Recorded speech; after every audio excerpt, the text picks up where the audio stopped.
Okay guys, first T20 முடிஞ்சிட்டு அசால்ட்டா India அடிச்சிட்டோம் south ஆப்பிரிக்காவை. இது எல்லாருக்குமே தெரியும். T20 நம்ம பசங்க நெருப்பு மாதிரி ஆடுவானுங்க அப்படின்னு.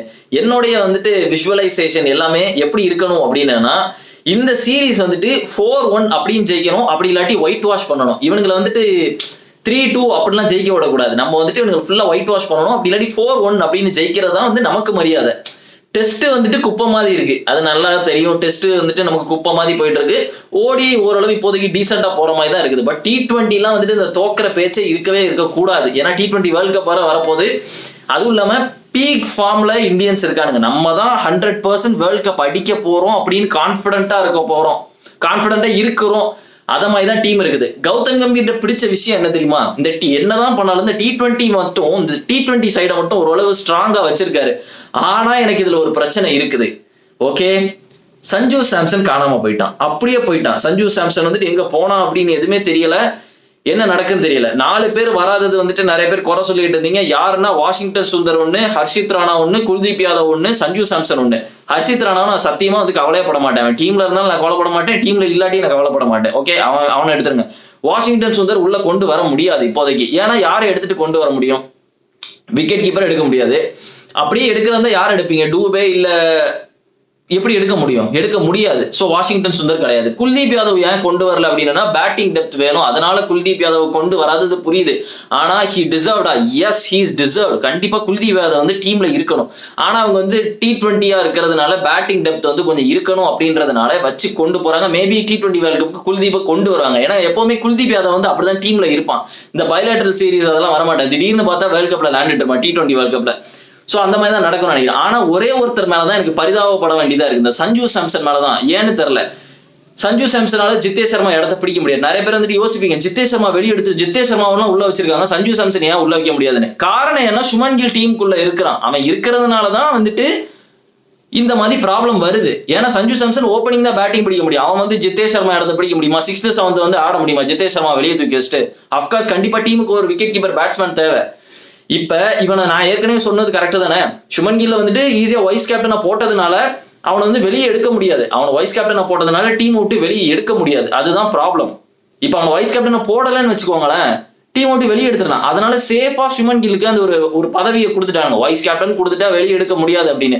ஆனா நம்மளும் ஒரு பிரச்சனை தான். சொல்ல போனா சஞ்சு சாம்சனும் நம்மளால நம்பவும் முடியாது. திடீர்னு அடிப்பான், திடீர்னு காணாம போயிடுவான். ஆனா எனக்கு இந்த சுமன் கில்லுக்கு கொடுக்குற அந்த T20 கொடுக்குற ஆப்பர்ச்சுனிட்டிஸ் எனக்கு கொஞ்சம் காண்டா இருக்கு. அதனால நான் இதை ஃபர்ஸ்டே சொல்லிடுறேன். ஜித்தேஷ் சர்மா மேல கோவப்படுறது வேஸ்ட். ஏன்னா அவன் எந்த இடத்துல பேட்டிங் பிடிக்கும்? 6th. அவனை வெளியே வச்சு சஞ்சு சாம்சன் உள்ள கொண்டு எங்க பிடிக்க வைக்க போறீங்க? சூரியகுமார் இடத்துல பிடிக்க வைக்க போறீங்களா? இல்ல திலக் வர்மா இடத்துல பிடிக்க வைக்க போறீங்களா? ஹர்திக் பாண்டியா அவன் வாய்ப்பே கொடுக்கவே மாட்டான். சோ அதை பத்தி எதாவது யோசிச்சு அவன் முதல்ல இந்த சுமன் கில்ல கேப்டன்சி போஸ்ட்ல இருந்து தூக்கிட்டாலே அவனை ஈஸியா நம்ம டீம் விட்டு வெளியே வச்சிடலாம். அது பண்ண மாட்டானுங்க. வந்ததுக்கு அவன் 4 ரன் அடிச்சுட்டு அவுட் ஆயிட்டு போயிட்டான் வழக்கம் போல லூசுத்தனமா. இன்னைக்கு டாஸ் யார் ஜெயிச்சா அப்படின்னு பார்த்தோன்னா, அப்கோர்ஸ் சவுத் ஆப்பிரிக்கா தான் ஜெயிச்சானுங்க. ஜெயிச்சோன்னு பவுலிங் எடுத்தானுங்க. எனக்கு ஜாலியா இருந்துச்சு. அப்பாடா, ஜிம்ல வச்சுட்டு இப்ப இந்தியா பேட்டிங் பிடிக்கிறத பார்க்கும்போது பாக்குறதுக்கே அருமையா இருந்துச்சு. சுமன் கில் பட்டார்னு ஒரு 4 அடிச்சான், அவுட் ஆயிட்டு போயிட்டான். அதுக்கப்புறம் 2 பேருமே கிட்டத்தட்ட சிமிலரா தான் அவுட் ஆனாங்க. சுமன் கில்லும் சரி, சூரியகுமார் யாதவும் சரி, 2 பேரும் ஒரு சிப் ஷாட் அடிக்கிற மாதிரி தான் அவுட் ஆனாங்க. மேபி அந்த பிட்ச் ரொம்ப டேம்பா இருக்கிறதுன்னு நினைக்கிறேன். 2மே லுங்கி நெகிடி தான் எடுத்தான். அதுக்கப்புறம் அபிஷேக் சர்மா ஒரு சைடு ஆடிக்கிட்டு இருந்தான் ஃபாஸ்டா. பட் இன்னொரு சைடு வந்தான்பா திலக் வர்மா. ஒரு டெஸ்ட் மேட்ச் நாக்கு ஆடிட்டு போனான். அவன் ஆடுறான், 6-4 அடிக்கிறான். ஹர்திக் பாண்டியா மட்டும் அடிக்கலன்னு வச்சுக்கோங்களேன். இன்னைக்கு கம்பேக் பாண்டியா மட்டும் அடிக்கலன்னா இன்னைக்கு நாரி இருக்கும் எனக்கு தெரிஞ்சு. ஆனா அந்த அளவுக்கு சவுத் ஆப்பிரிக்கா ஒன்னும் பண்ணல சொல்ல போனா. ஒருவேளை இன்னைக்கு மேட்ச் தோத்துறதானே எல்லாரும் என்ன தெரியுமா குறை சொல்லியிருப்பாங்க? திலக் வர்மா பிடிச்சுதான் அடிச்சிருப்பாங்க. ஏன்னா 32 பால்ஸ் கிட்ட எடுத்து ஒரு 26 என்னமோ தான் அடிச்சிருக்கான். அவன் சிச்சுவேஷன் அப்படிதான் இருந்துச்சு. விக்கெட் ஒரு சைடு போயிட்டே இருந்துச்சு. இருந்தாலும் T20 இவ்வளவு பொறுமையெல்லாம் ஆடக்கூடாது. 6-4ன்னு அவன் ஒரு 6 அடிச்சான்பா. அவன் ஒரு வச்சான் ஒரு புல் ஷாட்ல அவன் ஒண்ணு. அதெல்லாம் ஸ்டேடியம் விட்டு வெளியே போயிட்டு அதெல்லாம் ஓகே தான். பட் பால் சுமன் கில்லும் இதே தான் பண்ணுவான். எல்லாருக்கும் தெரியும்ல, சுமன் கில்லும் இதே தான் பண்ணுவான். ஒரு 40 ரன் அடிப்பான், 36 பாலுக்கு அடிப்பான் ஒரு 40 ரன். ஆனா அவன் அடிக்கிற 6-4 எல்லாம் பாக்குறதுக்கே சூப்பரா இருக்கும். ஆனா பால் அதிகமா எடுப்பான். இதுதான் பிரச்சனை. பட் பரவாயில்ல. ஆனா அவங்க சைடும் பவுலிங் நல்லா போட்டாங்க. ஷிப்பாம்லா, லுங்கி நெகிடி இவங்க எல்லாம் நல்லா போட்டானுங்க. அவனுங்க சைடு சூப்பரா போட்டாங்க. டூபேவும் சரி, அக்ஷர் பட்டேல் எல்லாருமே கொஞ்சம் கொஞ்சம் பண்ணாங்க, கான்ட்ரிபியூட் பண்ணது. ஆனா ஹைலைட் யாருன்னா ஹர்திக் பாண்டியா தான் முழுக்க முழுக்க இன்னைக்கு கம்பேக் எப்படி கொடுக்கணுமோ வழக்கம் போல ஹர்திக் பாண்டியா எப்பெல்லாம் ஹர்திக் பாண்டியா அந்த மாதிரி இன்ஜுரி இல்ல ரெஸ்ட் எடுத்துட்டு வரானோ அப்பெல்லாம் ஒரு கம்பேக் கொடுப்பான், அப்படியே வெளியே தெரியற மாதிரி. இன்னைக்கு ஹர்திக் பாண்டியா ஆடுற ஷாட்லாம் எப்படி தெரியுமா இருந்துச்சு? ஃபுல்லாவே கமிட் ஆன மாதிரியே இல்ல, எல்லாமே ஹாஃப் தான். ஒரு ஷாட் ஆடுறான்னா இவ்வளவுதான், அவ்வளவுதான், பேட்டே போகுது, பறக்குது, பால் எங்கேயோ அடிச்சு தள்ளிட்டான். 25 பால்ல 50 ரன் போட்டு போயிட்டே இருந்தான்ப்பா. இன்னைக்கு சூப்பரா விளையாண்டான் ஹர்திக் பாண்டியா. இன்னைக்கு பாக்குறதுக்கே நல்லா இருந்துச்சு. இந்தியன் வந்துட்டு இன்னைக்கு கொஞ்சம் அப்செட்டா தான் இருந்தாங்க ஃபேன் சொல்ல போனா. ஒரு சைடு அடிக்கிறானுங்க, டக்குன்னு அவுட் ஆறானுங்க. சவுத் ஆப்பிரிக்கா நல்லா தான் போனாங்க. இந்த கேசவ் மகாராஜா ஓவர்லன்னா ஒரு 2 6 வைப்பாம்பர் ஹர்திக் பாண்டியா. அப்பவே தெரிஞ்சுட்டு tonight's is Hardik Pandya night's தான் அப்படின்னு எனக்கு தெரிஞ்சு போச்சு. ஏன்னா பாண்டியா வந்துட்டு இறங்கிட்டான் அப்படின்னு வைங்களேன், பார்த்தாலே தெரியும், ஃபேஸ்லயே வந்துட்டு தெரிஞ்சிச்சு இன்னைக்கு நான் காட்டுறேன்டா அப்படின்னு. ஒரே ஒரு வருத்தம் என்னன்னா, எல்லாருக்குமே அந்த வருத்தம் இருந்துச்சு, ஏன்டா அந்த சுமன் கில் வந்தான் அப்படின்றத வருத்தம் இருந்துச்சு. ஏன்டா சீக்கிரம் சரியான கொஞ்சம் ரெஸ்ட் எடுத்துட்டு வர வேண்டியதானடா அப்படின்னு தான் எல்லாமே வருத்தப்பட்டாங்க. ஆக்சுவலா சொல்ல போனா சஞ்சுக்கு மட்டும் தான் கொஞ்சம் வருத்தப்பட வேண்டியதா இருக்குது. இன்னும் கொஞ்சம் சான்ஸ் கொடுக்கலாம், வந்தா ஓப்பனிங்கா போடலாம். நீங்க தானே சொல்றீங்க, எத்தனை வாட்டினாலும் நான் ஒன்னுதான்ப்பா ஓப்பனிங் இறக்கி விடுவேன்றீங்க, பரவாயில்ல சுமன் கில் வந்து அவனுக்கு கொடுக்குறீங்க, எனக்கு புரியல எப்படி நீங்க வந்து எடுத்துட்டு போறீங்க அப்படின்னு. பார்ப்போம். இப்போ திடீர்னு அடுத்த மேட்சே வந்து சுமன் கில் ஒரு செஞ்சுரி போட்டுருவான், உடனே எல்லாரும் என்ன கேட்பீங்க, எப்படிப்பா போட்டானே செஞ்சுரி அப்படிம்பீங்க. அதனால நான் எதுவும் சொல்ல விரும்பல, பார்ப்போம். பட் இன்னைக்கு ஹர்திக் பாண்டியா தான் ஹைலைட்டு. அதுக்கப்புறம் ஹர்திக் பாண்டியா அடிச்ச அடியில தான் எனக்கு தெரிஞ்ச ஒரு 175 டோட்டல் வச்சோம். சரி, ஒரு டீசென்டான டோட்டல் வச்சிருக்கோம். சவுத் ஆப்பிரிக்கா கொஞ்சமாவது கம்பீட் பண்ணுவாங்க பார்த்தோன்னா சுருண்டுட்டானுங்க. 74க்கு ஆல் அவுட் வந்ததுக்கு எல்லாருமே விக்கெட் எடுத்துட்டு போயிட்டாங்க. வழக்கம் போல ஹர்ஷ்தீப் சிங் வந்துட்டு 2 விக்கெட் எடுத்துட்டு போயிட்டான். ஃபர்ஸ்ட் ஓவர்ல விக்கெட். அதாவது ஹர்ஷ்தீப் சிங் வந்தாலே அந்த பவர் பிளேல விக்கெட் எடுக்கிறது வந்துட்டு ஒரு வழக்கமாவே வச்சிருக்கான், எனக்கு ரொம்ப பிடிச்சிருக்கு. அதனாலயோ என்னமோ 3வது ஓவர் கொடுக்கலன்னு நினைக்கிறேன், 2 ஓவர்ல நிப்பாட்டிட்டாங்க. எப்பெல்லாம் ஹர்ஷித் ராணா நான் சொன்னேன், ஹர்ஷ்தீப் சிங் வந்துட்டு எப்பெல்லாம் விக்கெட் எடுக்கிறானோ இந்த 2 ஓவர்ல 3வது ஓவர் ரன் கொடுப்பான். அது தலைவனுடைய வழக்கம். ஒரு 2 ஓவர் ரன் கொடுத்தானா 2 ஓவர் விக்கெட் எடுப்பான், 2 ஓவர் விக்கெட் எடுத்தான்னா 2 ஓவர் ரன் கொடுப்பான். இதுதான் நம்மளுடைய ஹர்ஷ்தீப் சிங்கோடைய வழக்கம். அதுக்கப்புறம் பும்ரா வந்துட்டு இன்னைக்கு 100th விக்கெட்லாம் எடுத்ததா கேள்விப்பட்டேன். அதெல்லாம் மேட்ரு தான். ஆனா என்னன்னா, அது ஒரு நோபால் மாதிரி தான் எனக்கு இருந்துச்சு பாக்குறதுக்கு. அதெல்லாம் பார்க்க நோபால் மாதிரி தான் இருந்துச்சு. இருந்தாலும் அம்பையர் வந்து கொடுத்து அனுப்பிட்டார். ஒருவேளை பும்ராவோட மனசை வந்துட்டு பும்ராவோட மனசை வந்துட்டு நீங்க அப்செட் பண்றதெல்லாம் நினைக்க வேண்டாம் அம்பையர், நீங்க நியாயமா கொடுத்தாலே போதும். எனக்கு புரியல எப்படி வந்துட்டு அது நோபால் கொடுக்காம விட்டாங்க அப்படின்னு. எல்லாருமே இன்னைக்கு வந்ததுக்கு வந்துட்டு ஒரு 2 விக்கெட் எல்லாம் எடுத்துட்டு போயிட்டாங்க. டேவிட் மில்லர் பாக்குறதுக்கு நல்லா இருந்துச்சு. ஆண்ட்ராய்ட் நோக்கியா பார்க்கும் போதும் டேவிட் மில்லர் பார்க்கும்போது எனக்கு ஒரு மாதிரி பீஸ்ஃபுல்லா இருந்துச்சுப்பா. என்னடா ரொம்ப நாள் கழிச்சு பாக்குறேன் இவனுங்களா அப்படின்னு இருந்துச்சு. பார்த்தா இன்னைக்கு ஆண்ட்ராய்ட் நோக்கியாவும் செம்ம அடி வாங்கினா டேவிட் மில்லர் எதாவது பண்ணுவோம் பார்த்தா அவனும் வந்துட்டு ஏர்லியரா போயிட்டான். ஹர்திக் பாண்டியா பாலுக்கு அவுட் ஆகிட்டு போயிட்டான், வந்து தூக்கிட்டு போயிட்டான். மற்றபடி இன்னைக்கு பாத்தீங்கன்னா மேட்ச் வந்துட்டு இந்தியாவில் ஆடும்போது மட்டும்தான் நல்லா இருந்துச்சு. அவனுங்க அந்த சைடில் ஆடும் போதெல்லாம் அவன் சொருகிட்டு வருண் சக்கரவர்த்தி சூப்பரா போட்டான்.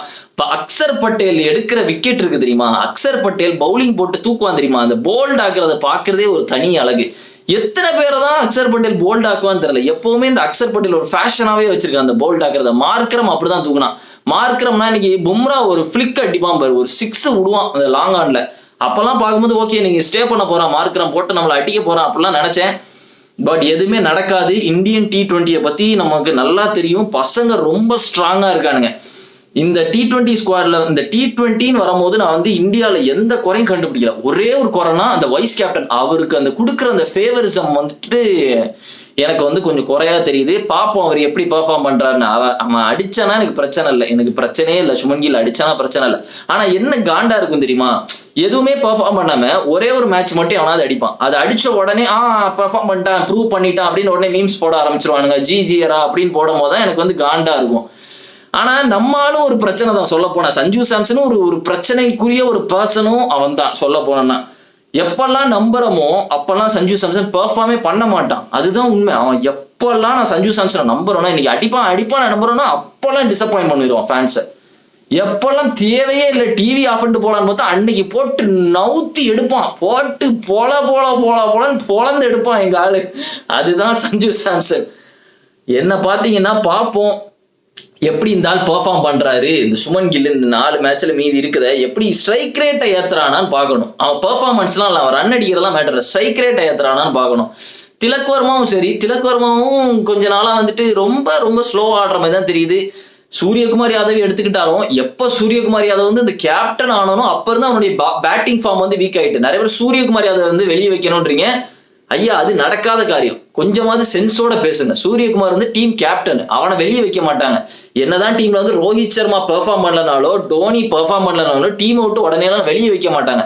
அவங்களோட கேப்டன்சி முக்கியம். அவனை தூக்கிட்டு வேற யாரை போடலான்னு இருக்கீங்களா சொல்லுங்களேன். இல்ல சூரியகுமார் யாதவ் வந்துட்டு பெர்ஃபார்ம் பண்ணல அப்படின்றீங்களே, யாரா சூரியகுமார் தூக்கிட்டு வந்து கேப்டனா போடலாம்பீங்க. உடனே ஸ்ரேயஸ் ஐயர் அப்படிம்பீங்க. ஸ்ரேயஸ் ஐயர் பாடி கண்டிஷன் நல்லா இருக்குதா? இல்ல. ஸ்ரேயஸ் ஐயர் நல்லா இல்ல. இப்ப சூரியகுமார் யாதவ் கேப்டனா வந்து ஒழுங்கா பெர்ஃபார்ம் பண்ணாட்டி நீங்க ஸ்ரேயஸ் ஐயரை பத்தி யோசிக்கலாம். சூரியகுமார் நல்லா பண்ணிட்டு இருக்கான் கேப்டன். அப்படி இருக்கும் போது அவனோட பேட்டிங் ஃபார்மை பத்தி மட்டும் தான் நம்ம ஒரி பண்ணணும். அவனுடைய வெளியே எடுக்கிறதுக்கு நீங்க யோசிக்க கூடாது. அவன் பேட்டிங் வந்துட்டு நல்லா ஆடுறதுக்கு என்ன பண்ணலாம் அப்படின்றது வேணா அந்த இந்தியன் டீம் வந்து முடிவு பண்ணா அது சூரியகுமாரே வந்து யோசிச்சாதான் உண்டு. பட் அதை தூக்கிட்டு அவன் ஒழுங்கா விளையாட மாட்டேங்க, அவனை தூக்கி வெளியே வைக்கலாம்னா டக்குன்னு கேப்டன் மாத்தோம்னா ஏற்கனவே ஒரு தண்டக் கர்மாந்திர வைஸ் கேப்டன் வந்து ஓப்பனிங் பிடிச்சி எல்லாரும் உயிரையும் எடுத்துட்டு இருக்கான். இதுல வந்துட்டு இவனையும் தூக்கி வெளியே வச்சுட்டு இன்னொரு ஆளை வர கூட்டு வரணும், அது நடக்காத காரியம். ஸோ பார்ப்போம். நம்ம வந்து செகண்ட் எங்க நடக்க போகுது, நியூ சண்டிகர்ல நடக்க போகுது. இன்னைக்கு கட்டாக்ல நடந்துச்சு, எல்லா இடத்துலயும் மேட்ச் நடக்கப்பா. ராய்ப்பூர், குரோம்பேட்டுன்னு எல்லா இடத்துலயும் மேட்ச் வைக்கிறானுங்க.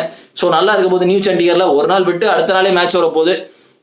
ஸோ பார்ப்போம் எப்படி இன்ட்ரெஸ்டிங்கா இருக்க போகுது. எனக்கு தெரிஞ்சு இந்தியா வந்து அசால்ட்டா ஜெயிச்சிருவானுங்க சவுத் ஆப்பிரிக்கா. T20ல இந்தியாவை அடிச்சுக்கவே முடியாது கன்ஃபார்ம். எனக்கு தெரிஞ்சு T20 வேர்ல்ட் கப் வந்து இந்தியாவில் வச்சு இந்தியா ஜெயிக்கணும். வேர்ல்ட் கப் 2011 வந்து நம்ம ஜெயிச்சாச்சு, நம்ம வந்து இந்தியாவில் வச்சு ஜெயிச்சாச்சு.